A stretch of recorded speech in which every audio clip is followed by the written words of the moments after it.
I'm Christopher Rothko. I'm the son of Mark Rothko and also the co-curator of the Rothko retrospective at the Fondation Louis Vuitton.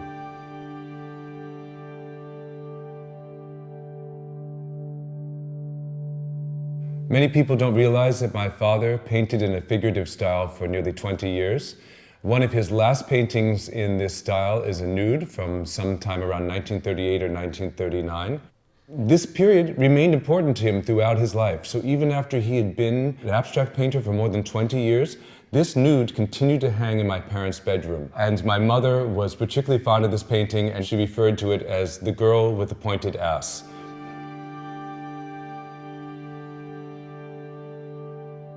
Slow Swirl at the Edge of the Sea. It comes from the Museum of Modern Art in New York. They never lend this painting, so we're extremely fortunate to have it.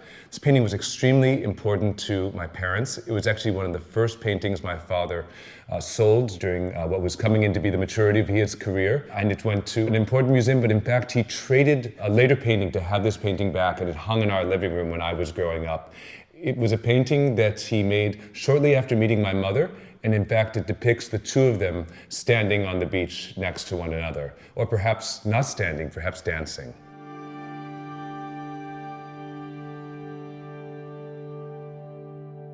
Number 18, 1951, comes from the Munson Art Gallery in Utica, New York. It's a painting that has not been to Europe before, as far as I know, and this was an opportunity to take this really wonderful early expression of my father's classic style, his color field style, bring it to a new set of eyes.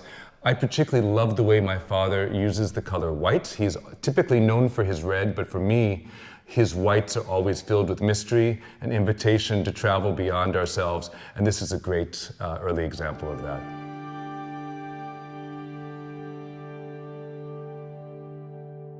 Number 1 of 1962 comes from the Art Gallery of Ontario in Toronto, Canada. I'm very happy to have this painting for this exhibition.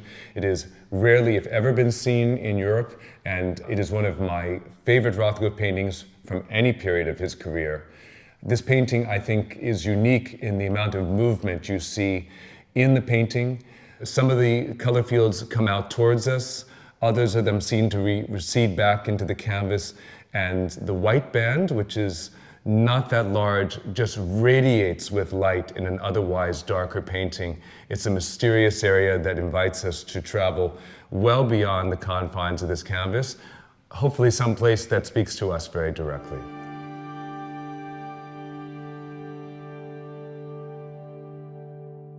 Entitled 1969 comes from my own collection, and it's part of a series of paintings my father made initially in response to a conversation with UNESCO, who were building a new building in Paris and wanted him and Giacometti to cooperate, to be colleagues in creating art for this room.